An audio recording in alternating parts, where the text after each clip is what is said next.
The 2024 Ford Mustang just launched last week, and I was there in Detroit. I did a walk around, but you know, there's a couple things that Ford maybe didn't tell you or perhaps you missed, so we're going to cover those in this video. My name is Eric, and if you enjoy this kind of content, please subscribe and let's get into it. So some of the basics. This is the 4th generation Coyote motor, and this is the S650 Mustang. This is the 7th generation Mustang. So this is basically a warmed over version of the S550, and I don't mean that in a bad way, but one of the things that's the same is the wheelbase, and also some of the things that are the same are the weight.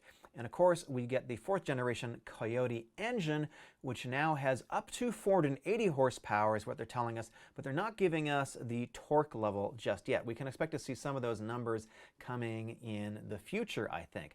So they told us that we're going to get 480 horsepower at a minimum, and we don't know what the torque level is going to be. One of the things that they've done is they have revised the intake manifold and actually the throttle body. So now we have 2 throttle bodies and 2 intakes coming down to the front, and we have some special openings in the grille which are going to use these dual throttle bodies to enhance the airflow going into the engine. Now it's going to have a carryover 10-speed automatic transmission, presumably with some new programming, and we're also going to get the carryover Getrag MT82 transmission.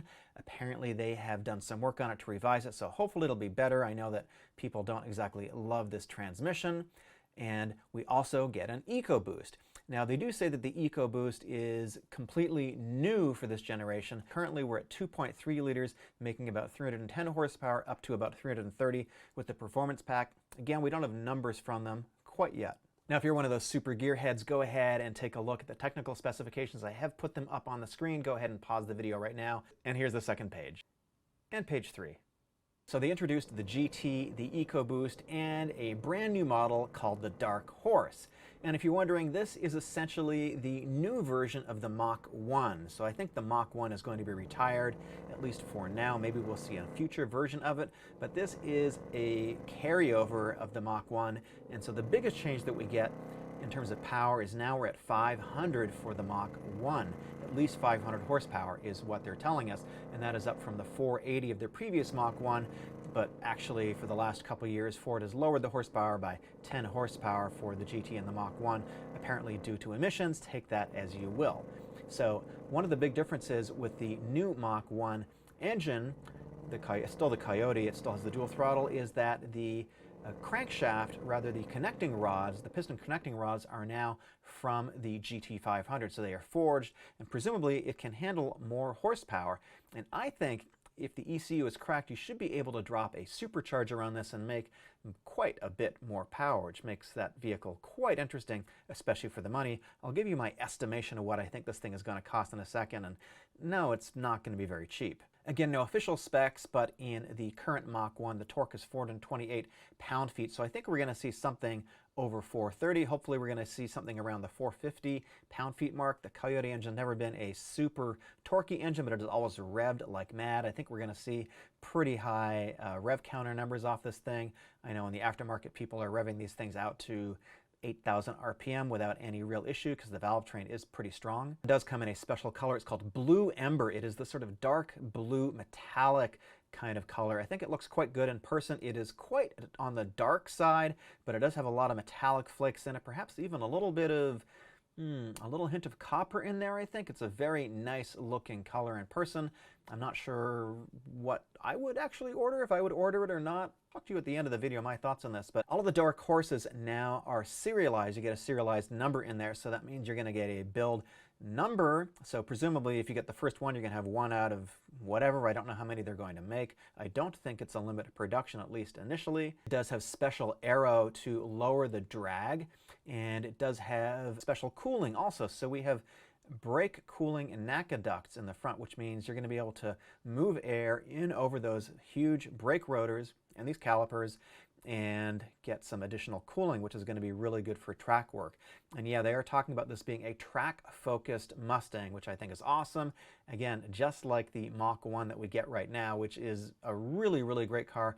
Probably one of the most favorite cars I've driven in the last couple of years. It is so engaging to drive.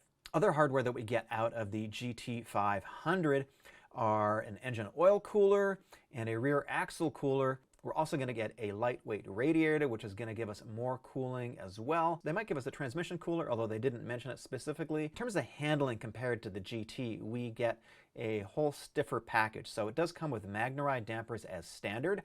We get different chassis tuning, and it has different stiffer sway bars front and rear too. Also, the springs are going to be a little bit firmer too. And the front does get heavy-duty shocks, again, compared to the GT. Now, the GT does not come with MagneRide standard, and this does. MagneRide is an adaptive damping system that can alter, or rather adjust to the terrain that you're on up to 1,000 times per minute, and it's an unbelievably good system. Every car driven with MagneRide has been so good. It is an absolute game changer. Now, like the Mach 1, it comes with an optional handling package. And if you are interested in going to the track or carving up the canyons, this is definitely what I recommend and definitely the one to get. So it has a unique rear wing that has an integrated gurney flap. This is part of the optional handling package. And you get stiffer springs again, you get a larger diameter front and rear sway bar, and you get Pirelli Trofeo tires, P0s basically, and they're bigger. You get 19-inch by 10.5 wheels up front, and you get 19 by 11-inch wheels in the rear. And I looked at the tires on the car that was in Detroit, and they're a staggered setup, which means we get 305, 30, 19 in the front, and 315, 30, 19 in the rear. These are some big, sticky tires. Now, with the Dark Horse is an optional appearance package with notorious blue Brembo brake calipers with a brighter grabber blue logo on the calipers. You can also get painted or applied hood stripes, and also on the roof. So this is like the GT500. Now, these painted hood stripes are incredibly expensive on the GT500. I think they were, I want to say $5,000 to $8,000, but somebody can call me up for that. They might have even more. They're very, very expensive. And the applied ones mean that you're going to get basically a vinyl sticker, essentially, that's on there. Painted means they're going to blend in really nicely. This is something that Speed Phenom got on his GT500. He got the painted stripes. They looked really stunning. Are they worth it? I'll let you decide. Now, one thing I haven't seen online yet is that there's actually two other versions of the Dark Horse. There's the Dark Horse S and the Dark Horse R. Now, you need to know that these are not street legal vehicles. These are stripped out Mustangs specifically for racing and for the track.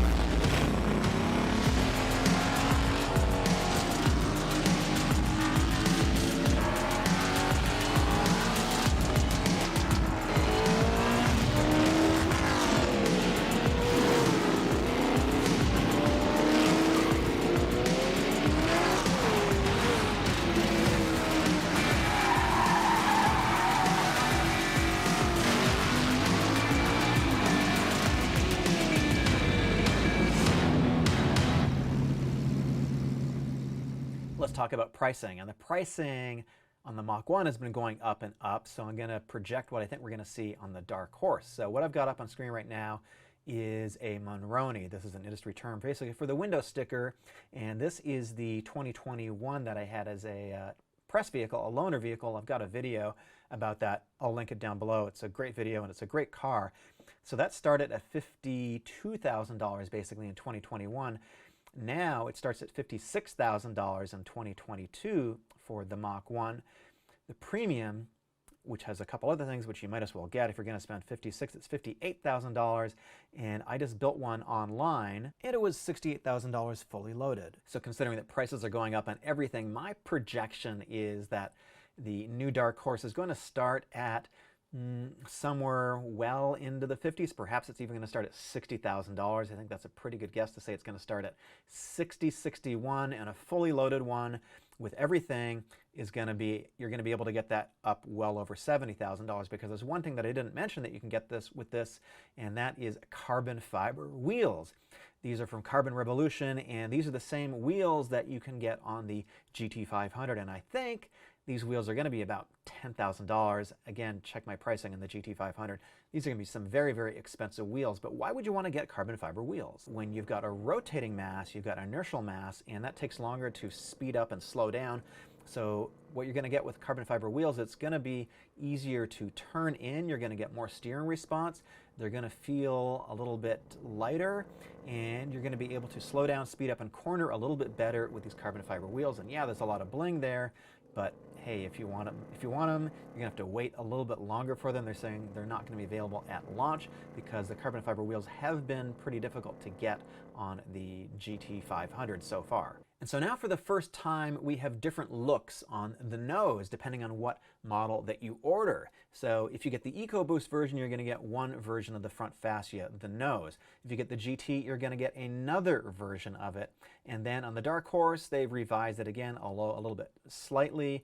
You're going to get some additional splitter elements down below. And below the headlights, which are very much inspired by the Mach-E GT, you're going to get a black insert element. The new Mustang is going to launch with 11 standard paint colors. Let's go through them really quick. There's a couple new colors. One of them is called Yellow Splash, and this is quite different from the Cyber Orange that you currently get on the Ford Bronco and the Mustang Mach-E GT and other versions, which is sort of orangey color. This is really not so much of a school bus yellow. This is a bright lemony yellow.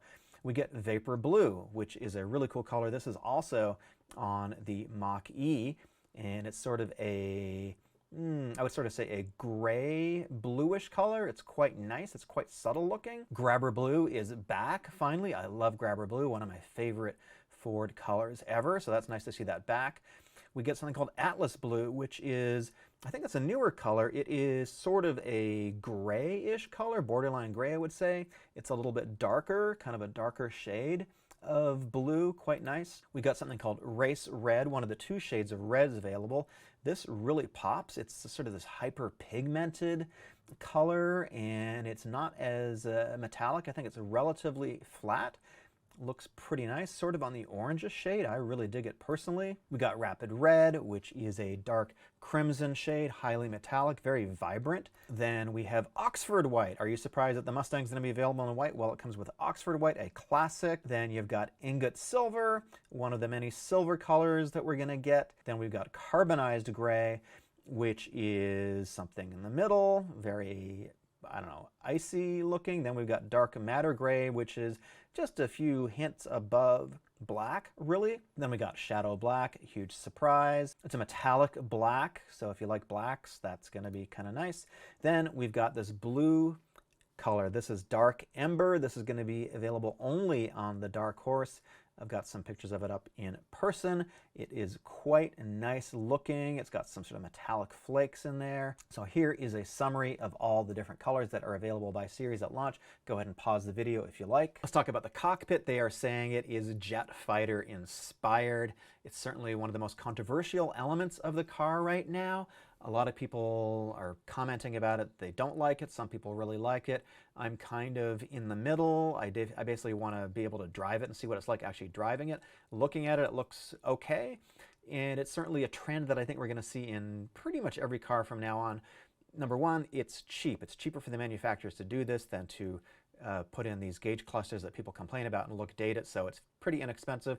And we're actually seeing it on a lot of other performance cars, like the BMW M3 is going to have this very soon too, and they're pulling that directly from the BMW iX. So expect to see this in a lot more cars. Love it or hate it, here it is. It's here to stay, and I don't think it's ever going to go away at this point. One of the things that is really super cool is that the display is customizable. We've got a Fox Body Mustang theme cluster. It will take you right back to the 80s. It's really cool. Now, there are a couple of gimmicks in this car. I'm going to call them gimmicks, but let's talk about them real briefly. So we do have animated lighting. So when you walk up to the vehicle, you get some custom lighting effects when you have your key fob in your pocket. There's also an electronic drift brake, which apparently lets you drift sideways, hopefully not out of Cars and Coffee, but you never know how that's going to happen. You know, drifting is the fastest growing motorsport in the world. It's so accessible. There's events in any state, just about any city, on any weekend. And so Ford has seen that, and now every single Mustang has a drift brake in it. It has a mode You pull the handbrake, it locks the rear tires. I like to consider the handbrake as the now button, and it's just really, really incredible that Ford is seeing this and putting it on production vehicles, They say that it is good for beginners and also advanced drifters. It is the center parking brake, instead of being mechanical on a cable, it's actually somehow electronically activated. They didn't really explain it, and the videos they had up on screen showed them doing some pretty bad J-turns. I don't quite get what's going on, but I think it's definitely a gimmick. So how different is this from the S550? Well, according to the specs, the weight is exactly the same as the current generation. If you look at the GT, we're talking about 3,730 pounds, still a pretty heavy car. For the Dark Horse, 3,868 pounds. That's pretty hefty indeed. And it's the same exact weight as the Mach 1. The wheelbase is the same too, so I don't know exactly how much the chassis has really changed. I think, this is just my personal opinion, that they've revised pretty much all of the body panels except for the roof and the C-pillar, and they've done a bunch of work underneath. They have talked about some suspension changes. We don't really know exactly what they are, how much the changes are going to be. I'd like to see some because, in my opinion, the Mustang in the current generation is never really handled as well as the Camaro. The Camaro is just a better handling vehicle. That's my opinion. That's a lot of other people's opinions too. So I hope that Ford has upped their game there and made a better handling vehicle and done some substantive suspension changes. So I like the Dark Horse so much, and I've enjoyed the Mach 1 so much, that I've decided to talk to my dealer and put a deposit on one. Orders aren't live yet. I'm definitely going to get a Dark Horse. I don't know what the color is going to be. I do like that dark ember blue, but perhaps I'll get something else. So look for that on my channel.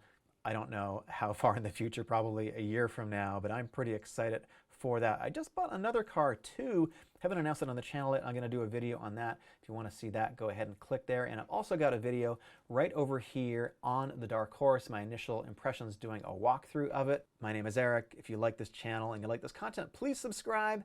See you in the next video.